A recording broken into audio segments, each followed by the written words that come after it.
Welcome back to episode 11 of the In Our Headspace podcast. We haven't yet, but we're very close to 150 downloads. You fucking lied to me. I said I will pull up the text right now. I feel like you said we hit 150 Jared, downloads. all right. Making me pull out the receipts. I see. Let's see. I threw mine away. Yeah, you would. Okay, here we go. Today, 9:24 a.m. We're almost at 150 downloads. Your response? We are in the big leagues. Boom. I win. Anyways, Jared and I were just having a conversation right before I introed that, and then it sparked something within me, and I wanted to intro and then talk about it. And now, my brain go blank, and I forget. I thought you were going to say I could hear the words. No. What? Okay. Oh, crap. Well, okay, what did you say? The whole laughing emoji thing, and I related it to, it reminds me of arguing and absolving all responsibility when we say I'm just saying to whatever you said. Yes. Okay. So, the tangent I was going to go off of was when people put themselves in a bad situation or an objectively negative spot for themselves, and the initial reaction is, guys, I messed up, LOL. That way you can try to get them on your side as if like, well, I made a mistake, but I'm being lighthearted about it. I do it too. That's why we're talking. Yeah, and then it's like, then you're setting yourself up to be like, the other person's like, oh, it's not that big of a deal. When Just do it again. Just do it again next week. Just do it again next week. Yes, when in reality it could be a big deal, but then they like you were saying with the laughing emojis, like, bruh, I just hit a kid with my car laughing emoji, and then it's like the other people are like, LMAO, WTF, laughing emoji, and then it's like that's just what my initial thought comes to, and it's like, this is obviously, I'm not intending this to be a blanket statement, but it just, I think that's one of the frustration points of like, when you're not really, when you're texting someone, you're losing a layer of communication. But the point I'm trying to get at is when you're talking with people who are your friends, potentially in quotation marks, there are a lot of people who have friendships out there that are less genuine than I think a healthy relationship would be. I hate you. And like, they just start like either enabling each other or like in that situation where not really holding each other accountable. And then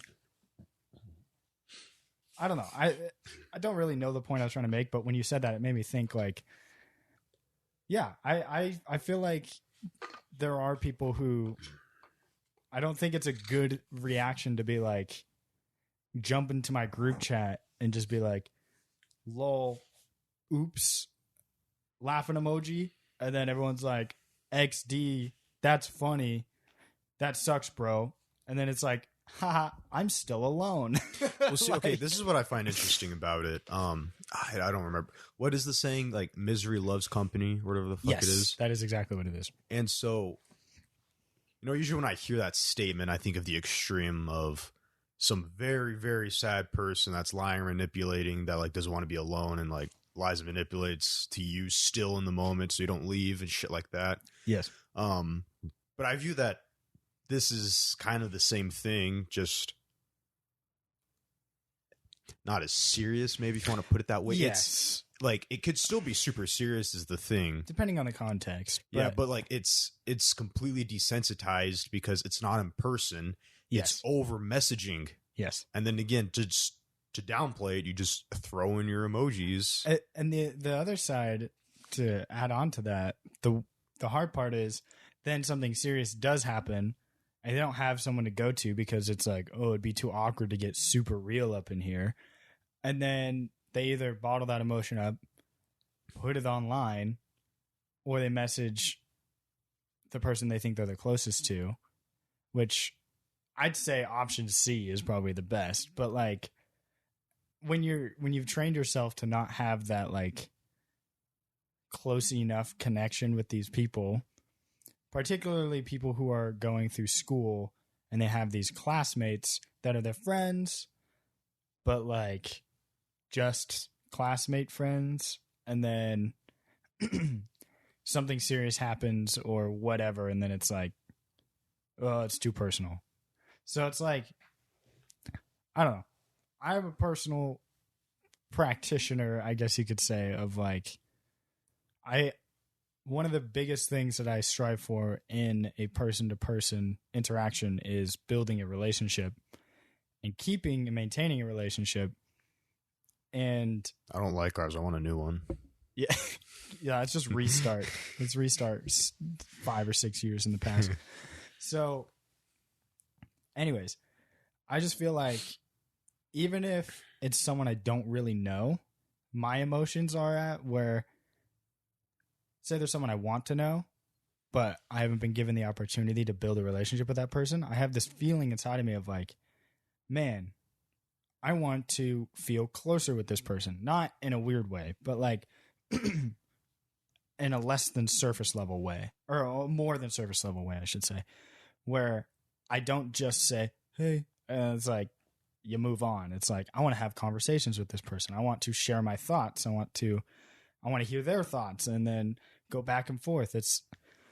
I'd say, and that is very much a personality thing, and it's very much a objective thing. Like, that's my specific perspective. And it's an interesting combination because I consider myself an introvert, but where the exception to that personality trait comes in is I'm also, since I try to be so relationship oriented, when I'm around people I have a good relationship with, I am the opposite of an introvert. And it's fascinating because, and I'm sure this is most introverted people out there, when you have someone close to you, all of that, I don't know, pressure, I guess you could call it, doesn't exist. And even then, like, I'm not so introverted that I'll not talk to people. Like, I've definitely gotten way better at it as I've gotten older. From like when I was 16, I was extremely introverted. And then to now, it's like I keep to myself. I'm not really that insecure when I'm around other people like I used to be. But if I don't have anything to say, I just won't say it. But then if I feel like I have something to contribute, even then I'm like, maybe I just won't say it. But it's never like a negative feeling, how it used to be. But then that flips on its head when I've got this want to build a relationship with a person. It's like all of a sudden I'm extroverted, and then even then, I don't know. I'm kind of in this weird gray zone where when the first couple months you know me, first couple weeks maybe, depending on how often I see them, I'm like super introverted, and then I loosen up, and then it's like, what, you're an introvert kind of thing? Anyways, that's just me. 2 things I wanted to touch on. Yeah. The first one being, as you were talking about, that's the reason why I don't like shallow relationships. I almost find them pointless. Yes, me too. As what you said earlier about, like, you can't have the real conversations with them because you don't know them well enough. It's uncomfortable. They might not care. Or they might do something with that information. That too. Yeah. Maybe they gossip about you. I don't know. Yeah. I know I am in relationships right now. Yep. With people that are shallow. Yeah.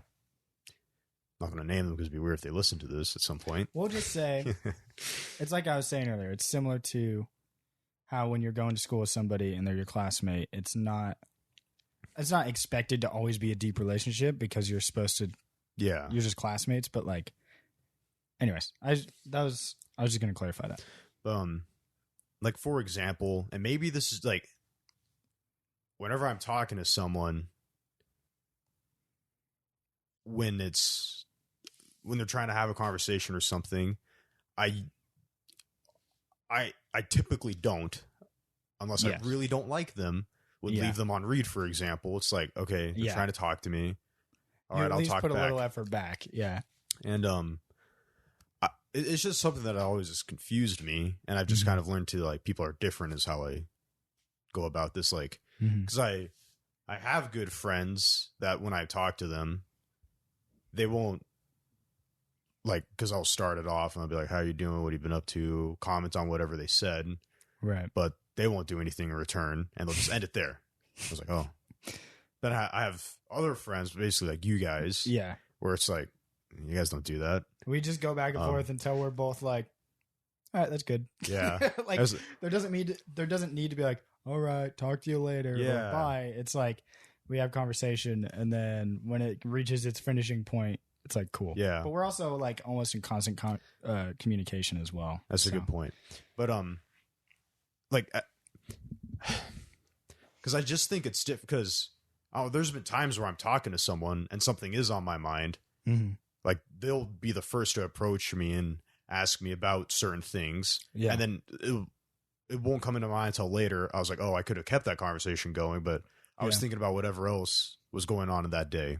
Right. I've done that before where I kind of look back. I was like, oh, I hope they didn't think I was an asshole or anything because right. I kind of cut off the conversation. Kind of change the subject or whatever. Yeah. But anyways, going back to the shallow relationships, that's one thing that's irked me with some shallow relationships that I've had. And this is a year ago. Had a lady friend. Uh-huh. And super flirty with me and everything. Mm-hmm. But when it's like she just wanted to keep it at that. I was like, it's just so weird how people like are an arm's length almost. Yes. Yeah. And I just found it very confusing because we did a lot of stuff together in that year. Mm-hmm. I specifically say that semester. And we do a lot of things together. And then once in a while, like 2 or 3 times, like we'd make plans to do something.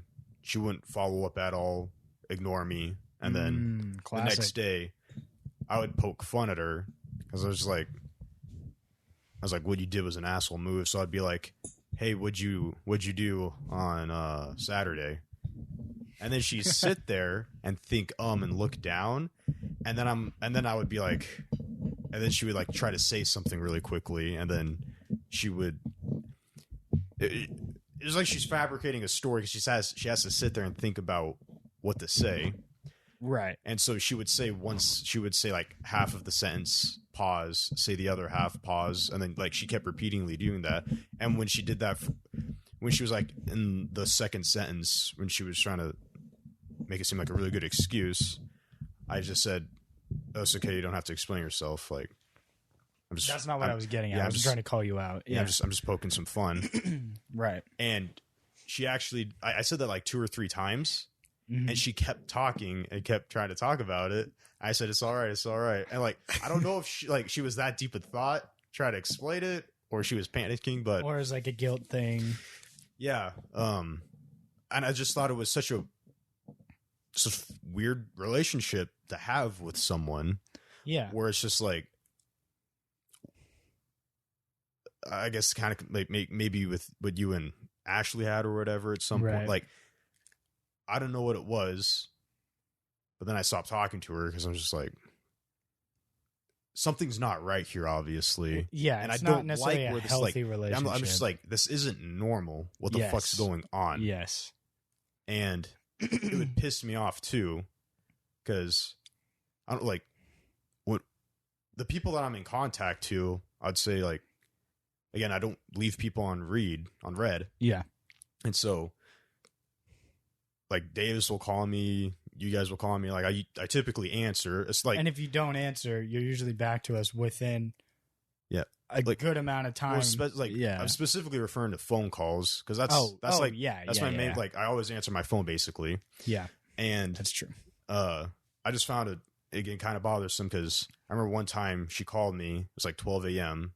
Yeah. And I was just laying in bed. And I was like, I wasn't fully asleep, so I just answered. I was like, hello. And she's drunk as fuck. Oh. And she's at like some sort of party. And then she asked, "Hey, do you have more alcohol?" And I'm just like, why would you have alcohol? and I'm just thinking like, oh, fuck you, asshole. Yeah. Like, that's what you're calling for? You're just calling because you want something from me. And then when I repeated it, I said, "Did you just call me for alcohol?" She's like, "No." No, I was like, but do you? Yeah, I'm just thinking, Jesus Christ. Yeah, that's lame. I guess a little personal, weird interaction with someone. But then I have other ones that are not like that. Yeah. Where it's just, you know, you ask them a question, they open and they don't respond. And then you see them later. It's like, oh, hey. Yeah. And then it just ends there. Which and stuff like that, I'm not a fan of. Right. Because it's completely different when talking to someone to have deep, meaningful conversations. And I want to talk about a certain someone, but they might hear this. Okay. Is it possible to keep it anonymous, or is it super obvious when you start talking about it? It's going to be obvious because if they're smart enough, they will put the pieces together and they'll be like, so that's me. So we'll just, for the sake of other people, we'll just not do it. Okay. Yeah. We could talk about it personally. Yeah. We'll talk about it off air. I had a second part. Okay. You got a second part and then I'll get my input. So this is going back to people having these weird ass facades and acting shallow. Like, I'm not completely blaming her for the way she acted. Okay. I understand people have habits. Yes. People act out of habit. What I say and react to a lot of things is out of habit because I've been reacting and doing things that way. You know, like it would take a lot for someone to internally change, like genuinely change. Oh yeah. How they are. And so that's why I don't want to fully just be like, oh, like I understand that. It's not like putting other people down, but it also means I'm more putting it towards, you know, the type of like, and this, I could still blame them and talk about personal responsibility, but I'm not. Right. I'm just talking about, because she'd show me, like, I know the type of people she hung out with, and it's almost like expected that they acted that way, honestly. Kind of like the stereotypical frat boy for the college people in general. Yeah, yes, for sure. And so young people in general, I should say. Like, yeah. It's definitely the first time for me personally experiencing like that, because the people I communicate with, like, it's like I personally know them and known them for quite some time. And when I talk to them, it's a conversation, natural conversation. Not, And so it was the first time again last year that you've had like an experience with someone being. Yes. Just like not knowing them at all. And then that's how they treated me. Yeah. So it was my first time experiencing that. And I'm not just going to sit here and call them an asshole. I could, but I understand that that's just what they're growing up with. And again, I think there's an argument for personal responsibility and like saying you should have the foresight or whatever to not do that. But what I wanted to talk about, because I know I've been rambling, was the second part and how people have these personas, these facades. Yep. What I found so interesting, because I'm talking to Cody about it, he got a VR headset recently. Yeah. And he's been playing VR chat. Really? Yes.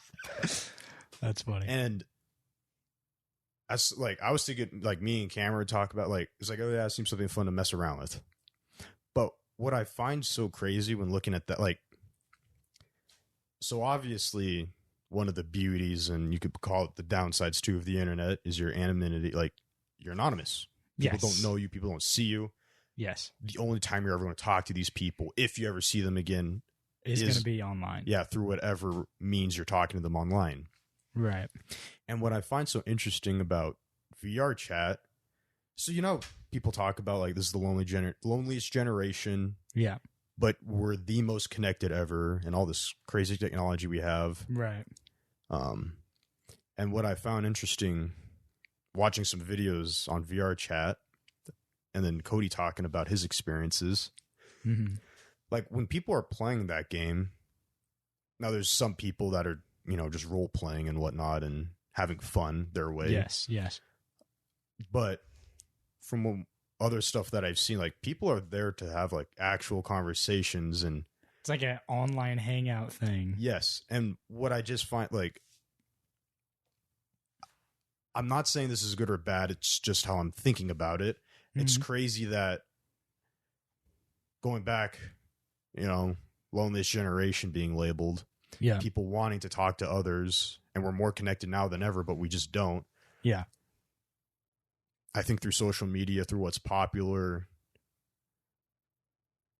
really clouds a lot of people's judgment. Okay. And so when you have this avatar that physically does not represent you, Yes. and no one knows who you are, Yes. you're just like, oh, I can act more like me now.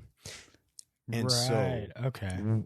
next thing you know, you start congregating with other people that in real life, you may never talk to them. You might scoff at them. You might not even like them. Yeah. But as soon as you get rid of all these weird social barriers we've Yeah. unconsciously put up, Yeah. it's just like, next thing you know, you're sitting there having a great time talking to people in a big ass group, enjoying each other's time, waiting for someone to finish speaking and then you speak. Yeah. And it's just like, why can't we just do that in real life? That is a really good point, because I feel like there's way too much judgment passed around, subconsciously or not. I'm guilty of it too. I just want to point that out. I feel like everybody judges, Yes. but everyone has subconscious thoughts about other people. I think what matters is whether or not you act on it and whether or not you let it influence your decisions. And I think, over time, I feel like I've become more and more aware of like how I think towards other people and then how I choose to respond to that. And I think like it's really cool. I think I said this a couple episodes ago. I feel like empathy is fairly lacking for no other reason than, like you were saying, people put up walls and they choose not to empathize for other people. But I think once you start empathizing and putting yourself in other people's shoes or seeing it from their perspective, and you just talk objectively, you can really connect with people whether or not you have the same or not beliefs. And you start really understanding the other person. And the goal isn't to try to change someone's mind, it's trying to understand other people. And I think, and I talked about this in my solo episode, where I think it's everybody wants to understand the other person, but being given so many tools to like push away or block people or put up these barriers or avoid things, it's so easy to just disregard people and take our social, I guess, privileges, if you will, like our ability, like you're saying, our generation is so much more capable of being socially interactive with everybody all around the world.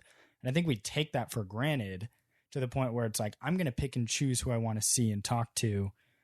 And I'm going to judge you if you have this specific thing about you. That's what I want to say is the beauty of that, or that's the ugly side. Like the beauty of it is saying that idea, like you could talk to anyone in the world just like that.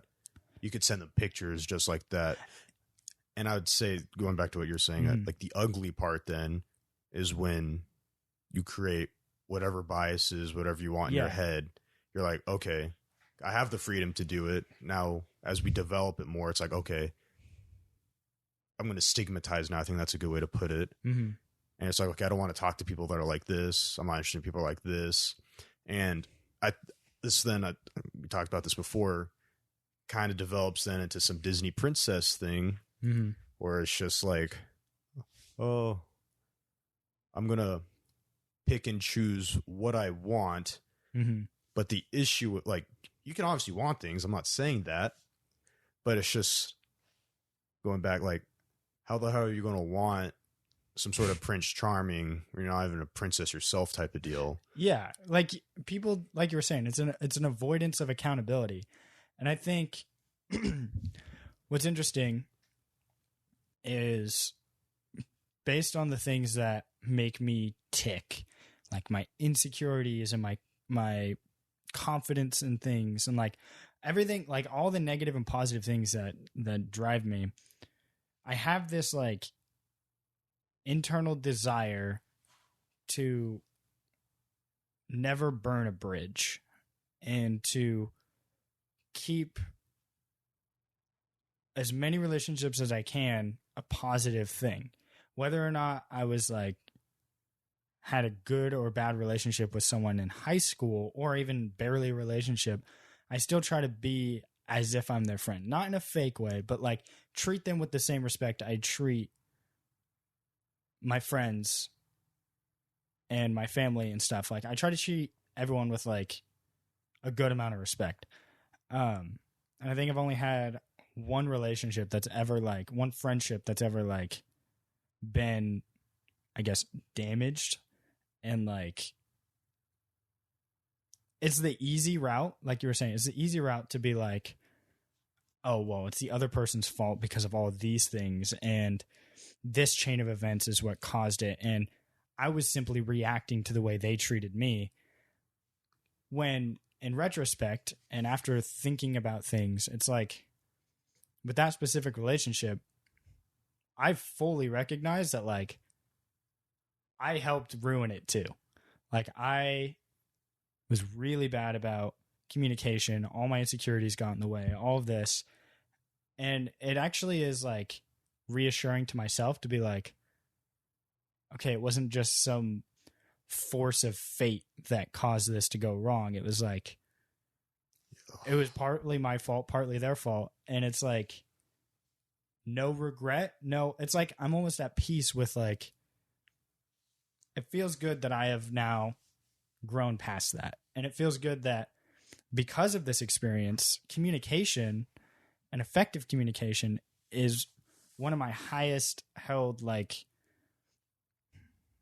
I'm not trying to say it's my highest held value. It's like the thing I want the most out of every relationship is good communication. And I feel like everything that went wrong in the one bad relationship I've had was due to communication. And I think that's what's caused me to have this shift in mindset where I feel like you need to communicate with the other person, not necessarily about everything, but you need to, because if you don't communicate something, then you give someone a detail without, or sorry, someone a, I guess, occurrence or event or something that happened without any details. All the details that you left out are now left to be made up in the other person's head as to why something happened. Yeah. And then you don't know. And then this person, that happens once, and then it happens twice, and then it happens 10 times, and it happens 20 times. And then all of a sudden they have this morphed image, morphed perception of you. And you've not given them any details, and they've not given you any details. And now you guys have these like skewed perceptions of each other where all it really takes is sharing your perspective and being like, well, in this situation, this is how I felt, and I did this because of this reason. And it's like, oh, okay, I thought you did it for this reason. Well, I did this because of this and that. And then it's like, oh, so we really, it's like when you're arguing with someone and then by the end of it, you're like, oh, wait, we agree. So, yeah, absolutely. I don't know. That's why I think communication is so crucial.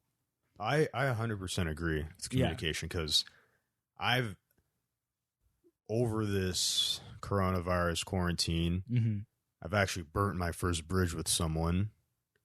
Really? Yeah. I wish I didn't, if I'm being completely honest. Yeah. Because who wants a bad ending? Exactly. That's exactly what I meant. That's how I feel about, and it's just like, now that's what happened. So this person I was in contact with, talk to daily, in March when Corona hit, and my schooling went fully online. Yeah. I checked out from talking to this person. Okay.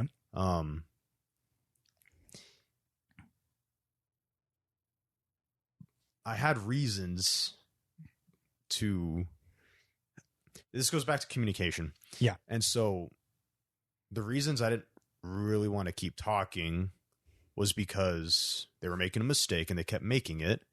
But I didn't want to point it out because I've done this before where I've pointed out other people's mistakes, but they don't want to take responsibility for it, and it just makes anger. And then it's just get like defensive. And yes. Yep. And then now it's in a weird state where like for like a couple days or a week, it's awkward. It's like, oh, you know, that was weird. Yeah. And so they would it was frequently, and then it was, I don't know, we'll just say often then, they would make this mistake. And it was very annoying because I didn't want to say anything about it. Yeah. Because there's a huge difference there's something different when someone internally owns up to it and acts on it, takes responsibility for it. Yeah. To my knowledge, like, I don't know, like, I can't point out someone's mistake and coerce in a way to make them be like, oh, I'll own up to it. Like, that never seems to be the case. I'll say something to you when you finish your thought, because I think I have something that may All right. have insight on that. And so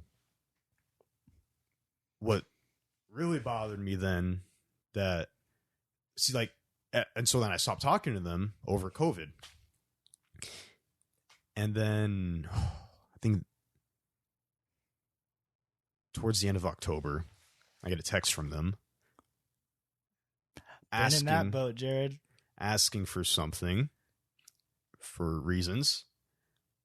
And I said, okay, like I'll look into it. Yeah. Did stuff, blah, blah, blah. Like, basically,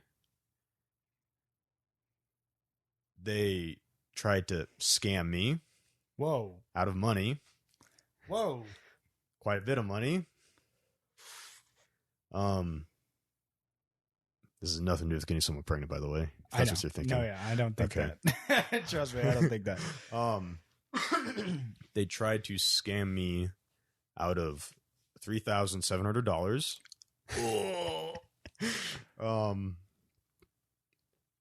Might be 4,000, but anyways,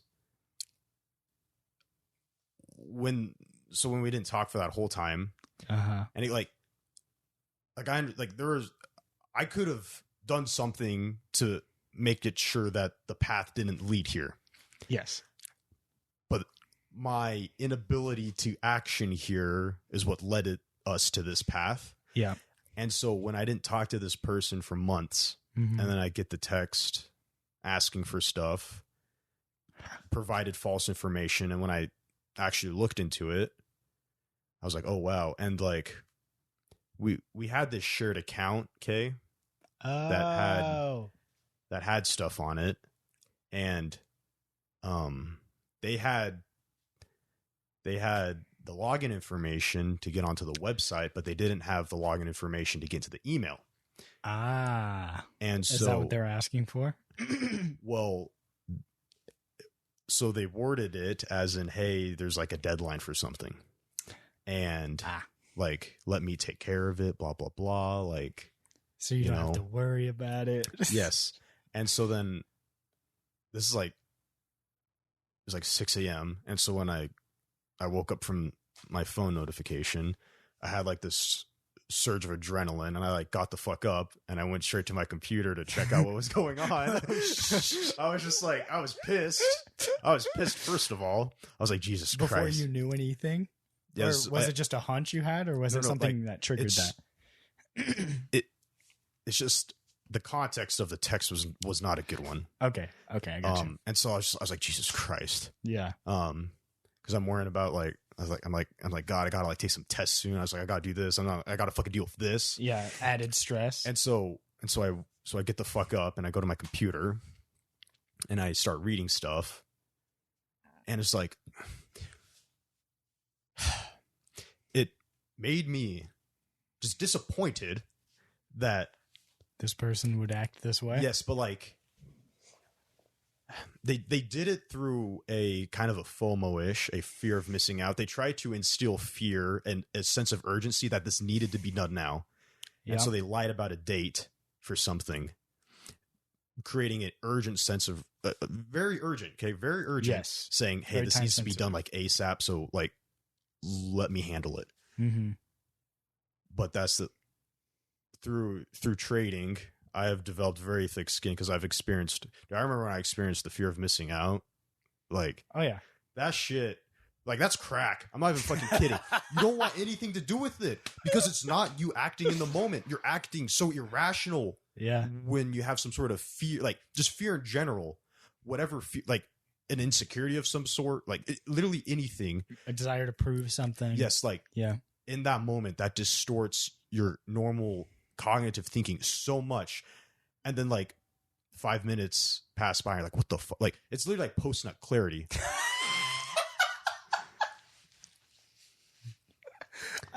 No more into that. But so anyways, when I did research and what, like, because I this is important and I needed the exact details. Yeah. And when they created that, like the sense of urgency, like it got me the fuck up out of bed and immediately went to my computer. But that was the extent of it. It wasn't, oh my God, like, okay, I'll give you everything. Yeah, you win. Yeah. And so when I looked into it and everything, I was like, okay. And so then I just said, I'll take care of it. And then it was like, oh, okay. That was the last time we talked, again, end of October. And so then on Proton Mail, which is the email for this one, it actually tells you when people try to log into the account. Oh my God.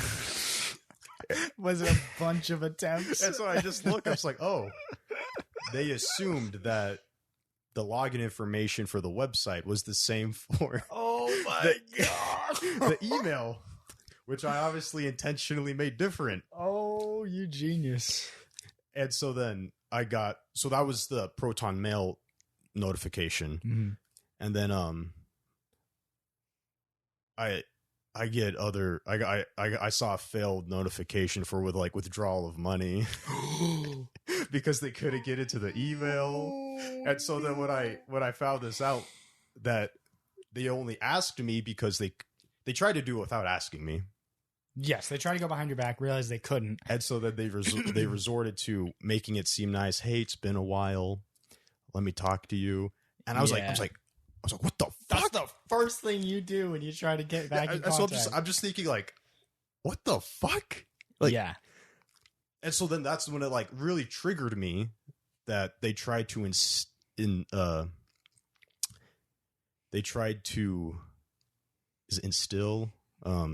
They tried to make me feel a fear.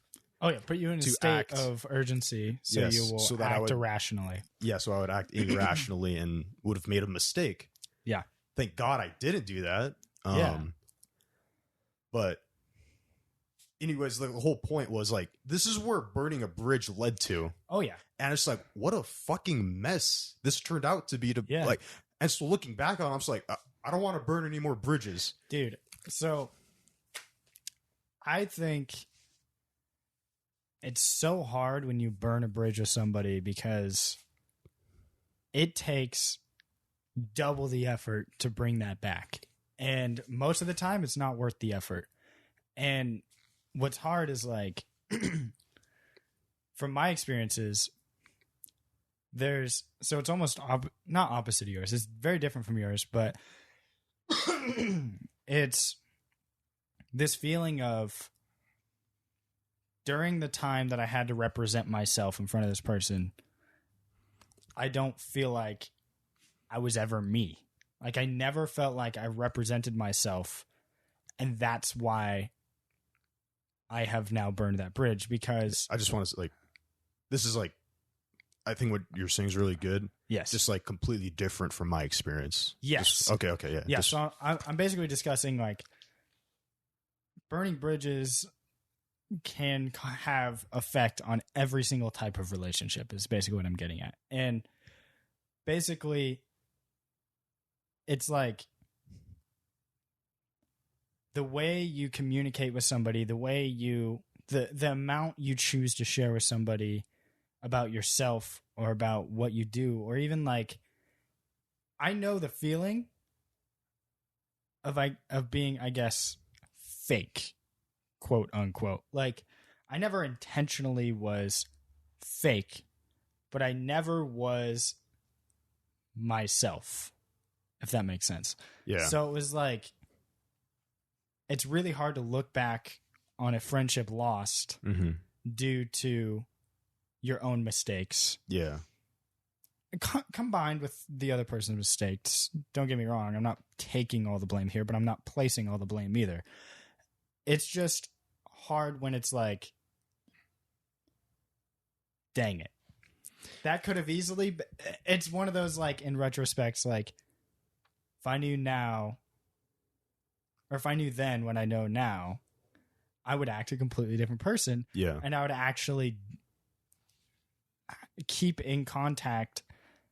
I think the worst part is, like, it's the one bridge I feel like I've burned, where I wouldn't consider going out of contact with someone burning a bridge. Like, if I don't talk to people often, but then every now and then I keep in contact, or I never keep in contact, that's still not a burnt bridge. It's like, a burnt bridge is like, I can't talk to this person anymore, due to whatever. Well, that's what bothers me so much. Like, it wasn't that. See, this is like, whereas ours is different. Like, Yeah. I was acting myself, but like, Right. just like the one, like in a relationship, when your partner's bothering you, you say something about, like, you got to address it. Oh yeah. And that's part of the communication. that's not what I did. I did not address the problem that has been going. Right. That went on for a very long time. I never addressed it. Right. And so then, And that's how a lot of bridges are burned. yeah, and like, because I was worried about addressing, because I'm just like, Jesus Christ, like, because I remember I would lightly say something about it, Mm-hmm. but it was deflected very easily, was the issue. Yes. And I didn't want to push it. Like, looking back on it, yeah, like, I would have rather pushed it than have where it ended up right now. yes, Is the fucking like, the hard part about that situation is you can get in your own head, or the other person can make you feel like you are being irrational, or you are being rude or insensitive. But at the end of the day, when you're acting that way, you're acting that way because you care about the relationship, and you Yes. care about where it's going. yes, And it all comes from a place of wanting to get to a better place. But the hard part is, when you're stuck in all of those emotions, it's extremely difficult to see it as anything other than accusative. Or if you're not getting accusative, and you're like in your situation where you're choosing not to act that way, you can be feeling guilt towards even wanting to bring it up based on the way this person has reacted in the past. And it that is extremely damaging communication as well, because if someone gets mad at me for something, my reaction shouldn't be get extremely defensive and start insulting them back. mm-hmm. I will admit, I get defensive to a point. I get defensive to where I try to explain myself, explain why I did something. But then beyond that, that's where it stays. And then every clash has this like explosive emotional part where people are just like flustered, and they're just trying to express the way they feel, and they're just throwing it at you. Yeah, And the other person will say, for example, in this case, me, my response to someone exploding with emotion is to then not like shut up, but like listen to the things they're telling me, whether they be accusatory or not, and then be like, well, it's because of this, or I did this because of this reason, or well, I thought this and I thought that, which maybe it's not so good of a response. I think the legit proper response would be wait and listen and communicate. But I fully empathize with the fact that it is incredibly hard to keep a cool head when you have a lot of emotion going through you. yeah. Like, it's funny that you say it that way. Like, what you just said is like, where you said it's like, oh yeah, I know, I messed up because of this, blah blah. Like, where you said it might not be the best way to address it, because whenever they'd make this mistake, they would acknowledge. They're like, oh man, I screwed up. Right. I screwed up. Shoot. I'm gonna work it out or whatever. but then I'll work on it, and then it doesn't nothing happen. happened for a very long time. So, and what I was going to tell you is, I think from the way I feel and the perception I have of myself, which generally is biased one way or the other, I'm perfect. I feel like I know how to communicate my frustration with other people, but depending on the context of the situation, I will have a hard time receiving that information. I don't shut it out and I don't accuse people. Like, I don't feel like I'm that way. The problem is it still gets me worked up and defensive. But over the years, I've learned to come at peace with the fact that I make mistakes. So it's like, yes, I get defensive at first, and then I acknowledge it, and then I'm fine. Like, I really dislike the reaction of insulting back. Like, that I am very much in disagreement with. But what I'm getting at is the thing that I've learned about communicating with someone else something that's frustrating, and this is what I was trying to inform you of, is people hate being told they're wrong. Even if they acknowledge, okay, I screwed up, they don't want to be told again, you're wrong. Yeah. You messed this up. You need to stop doing that. Yeah. Because all that's going to do is close them up even more. And I think the key to having effective communication with people, at least from the perspective of trying to confront somebody, is, and like I said before, I hate confrontation. And I think this is why I learned this skill. And it's, you need to validate someone's decision. Granted, could be different depending on how bad of a thing they did. But even then, it's like you need to get the person in a state of mind where they don't hate themselves or they don't feel extreme guilt. Yeah. You need to be like, listen, this is not okay. Shouldn't do this. I understand you were trying to do this thing and there's no real way to have any repercussion for this, but I want you to know that it makes me feel this way, and I would like it if you worked on that. Like, that's just a way I would put it personally. Obviously, it's going to be different from person to person, but I think the key there is letting them know that you understand that their intention, and maybe they had ill intention, and be like, well, did you mean it for this way? Because I received this as this. Yeah. Or to me, it seemed like you're acting this way. Or, so, see, like they weren't doing it on purpose. I know that for a fact. They Right. were not doing it on purpose. And so that's like it. The issue was like, again, they would like half acknowledge the mistake, but as you said, I think it would have brought in more impact if I then be like, oh, it affected me this way. Mm-hmm.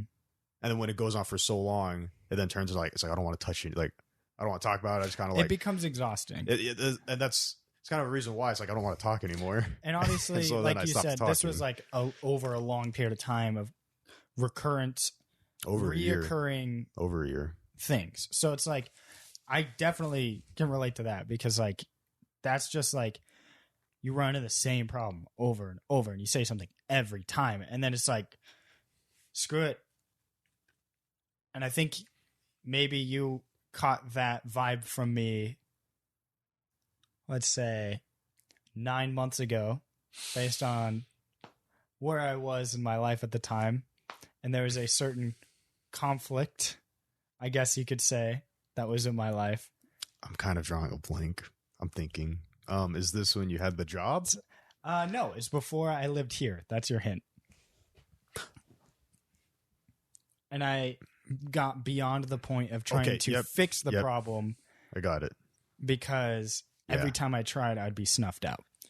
And so I can relate to that, and I understand that. And honestly, it's same for me. It'd been over a year. Like, it was this whole thing. At that point, I was like, I can only look out for myself. So to be fair, so though, I it's made probably plans. a good thing that this entity's not in your life. No, yeah, it's a good thing that I'm past that situation. But what I'm getting at is,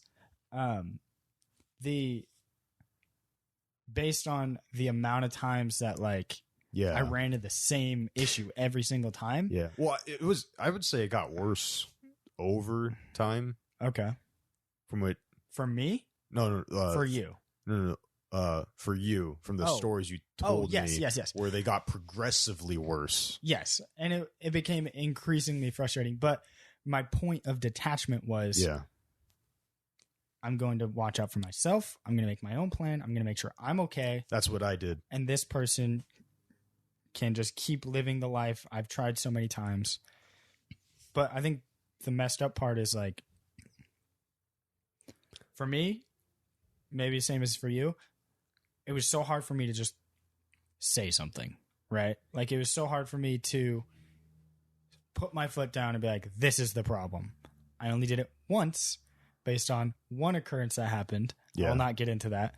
But, and this, by the way, this thing I'm talking about now is not the same as the thing I was talking about for my example before. This is a new example. This is more akin to your example, Jared. God. But I think it's hard because there's two different thoughts on this, and it's communicating and connecting with people, but it's also keeping your boundaries and drawing lines in the sand so you don't get manipulated. Yeah. And it's super, super important to have your boundaries established, because then that directly correlates with the way you communicate with this other person. Mm-hmm. And going back to my very first example, I think the problem I had was I didn't have...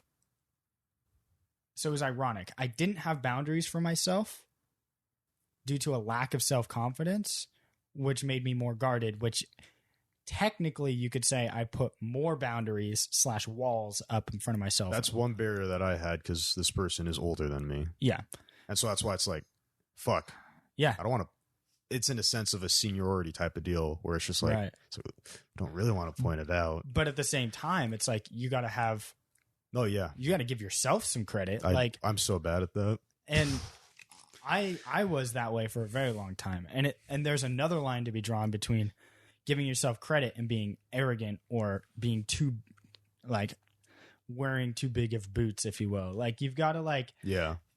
And I think that's why self-reflection and, like, thinking inward is an extremely important thing to practice, because it's like, you need to be self-aware. You need to be aware of the things you're doing, saying, and how they affect the people around you. I feel like that's just something that everybody should have, is know how you as a being in existence affects the other things around you, whether they be people, animals, objects, economy, anything. Like, you need to know where you fit and how what you do affects the things around you, because the problem begins when you make a decision or do a thing and you're like, oh, I didn't know that it was gonna hurt you this way. I didn't know it was gonna cause this reaction.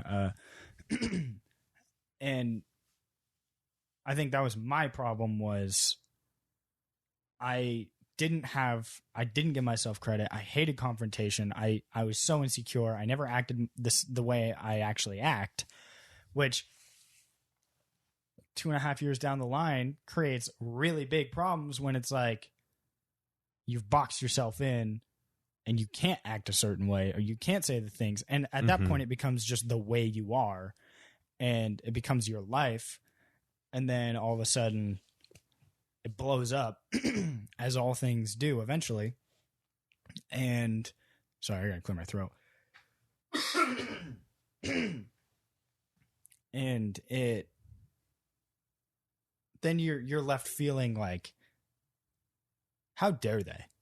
Yeah. But, like, in reality, it's like, I could have done so much more to help myself. And like I said before, it's none of this feeling, all of this comes from self-reflection. All of this comes from thinking back on my past experiences, and it's never with regret. It's merely with observation and being like, man, I don't like the way I used to act. I don't like the way I used to think.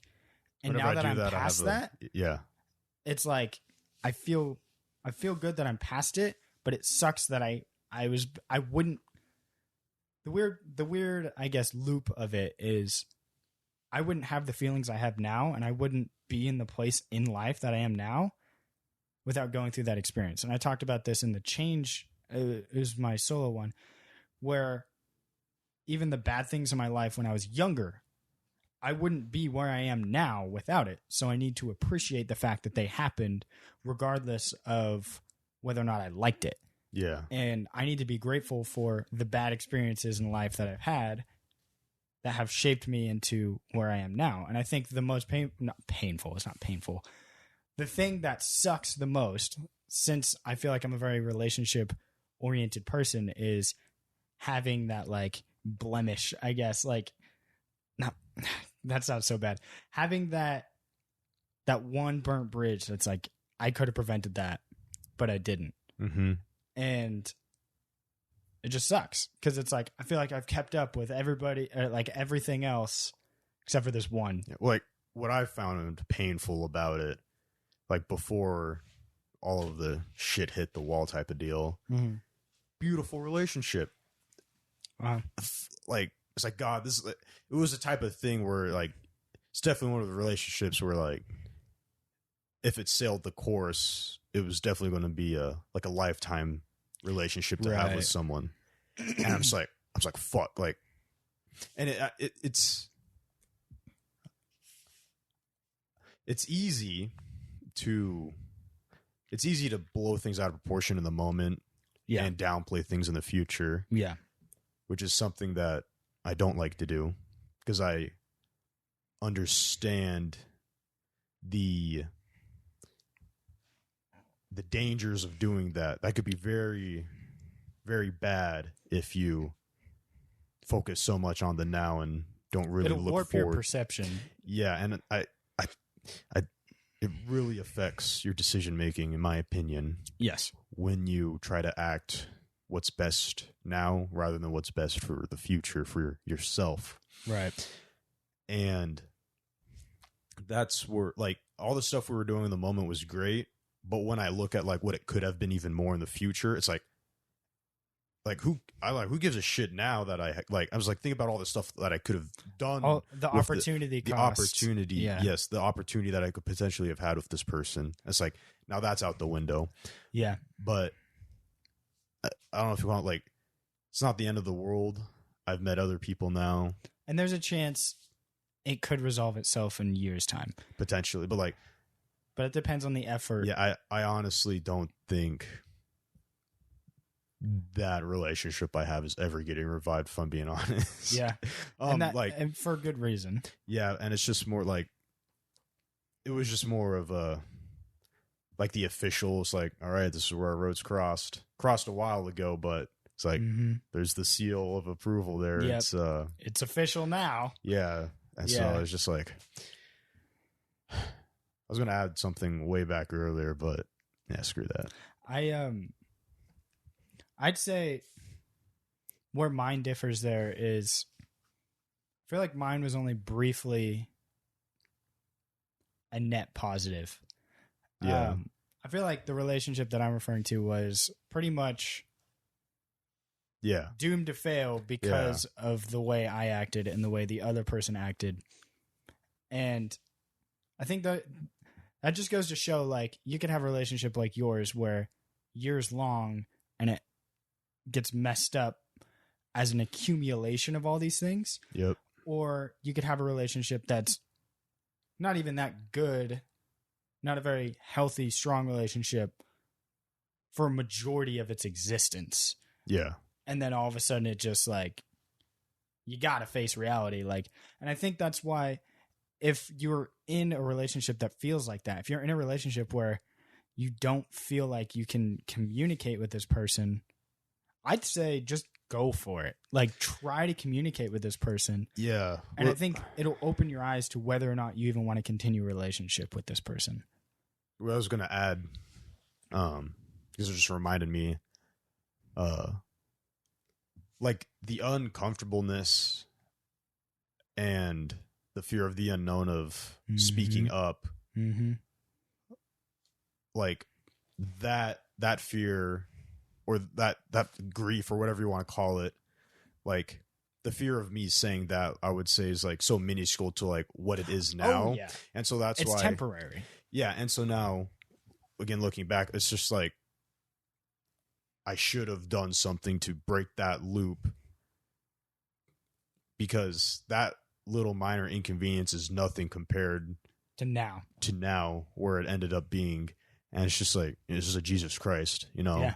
And that's one of the big things I learned too. Yeah. And it would have, and it, like, I should have said something, because if the person didn't want to change, it's been like, well, there's the sign, you know. It's just like, this isn't going to go anywhere. Yeah. And the thing is that's something you learn. You've learned that lesson now. And like you said, that's not going to happen again. And just like with my situation, I had a very specific situation, and I was like, I'm not letting this happen again. And that's probably why I feel the way I do today. And that's probably why I'm at where I am, because it's just like, if you don't, it goes back to that thing I keep bringing up. It's about having control of your life. If you're letting the other person control the pace or your emotion or anything like that, if you need to speak up and say something, no matter the consequence, speak up and say something. Granted, don't be an asshole. Yeah. Also, stick up for yourself, give yourself some credit, and like, if something needs to be said and you feel genuine fear of saying it, there's a good chance you should say it, because either you're not in a good relationship, or you don't have enough self-esteem to really put yourself like, here's the thing. Humans are innately selfish, and I think that's for a good reason. Okay. And you need to put yourself, your health, above the fear of being judged. I was going to get philosophical, but for simplicity, I'll go along. Sake of time as well. We're close. Okay. Then I think this might be a good little question to leave off then. Ooh. So as you and I just talked about the unfortunate endings of burning bridges. Yep. And, you know, maybe in some circumstances, like maybe it was a good thing someone burned a bridge, like, oh, no, I don't have to deal with that. Like maybe. Mm-hmm. But at least in my situation, it could have been something great, but it didn't turn out that way, and instead turned into something very ugly. Right. And so I've always thought about this question, and I've asked my religious friends, and they all answer the same. And there's a lot of arguments for this, and the question's simple, but the question was, who's more wise, the man who sinned or the man who didn't?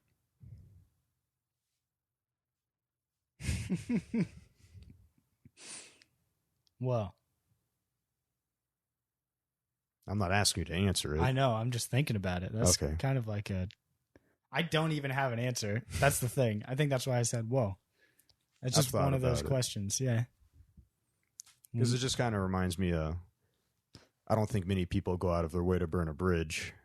No. Most of the time, if someone wants a relationship to end, they'll actively end it. It's not a matter of watching a relationship slowly wither away and die because of the decision making. But after I've made this mistake, I can sure as hell say I've learned quite a lesson here.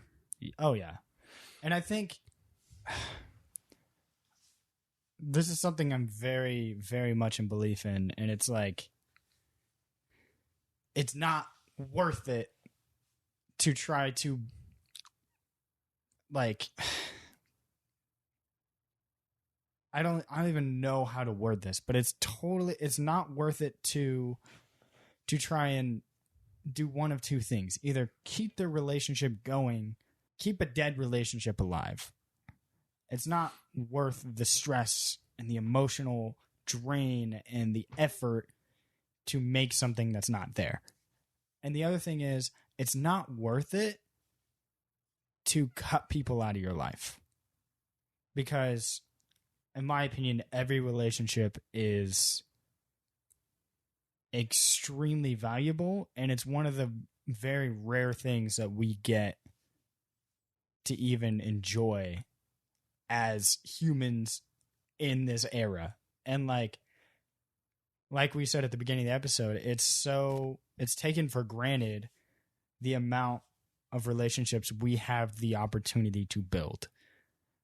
Most of the time we're pushing people away and not really letting anybody in. And it's so crucial to at least appreciate the relationships you still have, because if you burn a bridge, that's like killing the relationship and it's not coming back. And it sucks to have to face the reality that it's not coming back. And it's like the only reason it would is if you communicate. But usually when you burn a bridge, that communication is gone. And for whatever justified reason there is, regardless, my point still stands. It's, I don't know, sucks. So, anyways. Yeah, it's funny. I had a different topic in mind, but I really like this one more. Maybe we'll talk about the other one I had in mind later. Not later, but on the next episode. So, yeah. That was episode 11. This is one of our more passionate ones. I liked it. So, you have any thoughts before I... My closing statements was the question. Okay, fair enough. So, if you are listening on iTunes, leave a rating, please. Not a review. Last time I said review. Leave a rating, 1 to 5 stars, whatever. That helps when people just look at it at a glance. Here, I'll say this. Yeah. The question I asked was intended also for the audience. Yes. And so, in YouTube, it'd be fun if they left a comment explaining what they your thought. Thoughts on... Would you repeat the question? Who is more wise, the man who sinned or the man who did not? Okay. So, think about it. Chew on it. I hate that expression. That gives me like such gross visuals. I've never heard of that. Anyways, leave a comment of your answer, whether it be on YouTube or Facebook even, or anywhere you can leave a comment for us to see. And just like, I don't know, I'll probably talk about my thoughts on it next week. And if someone has a good response, there's a chance I could read it out. Yeah, that'll be fun because I'll tell you what I think too. Yeah. We'll follow up. We'll follow up with it. We'll give our answers. If you want, leave a comment. We'll read those answers off on the next episode. And yeah, so we're on all social media platforms, Instagram, Facebook, Twitter. We're on YouTube, Spotify, and iTunes. So go ahead and follow us wherever you feel comfortable following us. We post every Friday. And yeah. So thanks for listening. And bye-bye.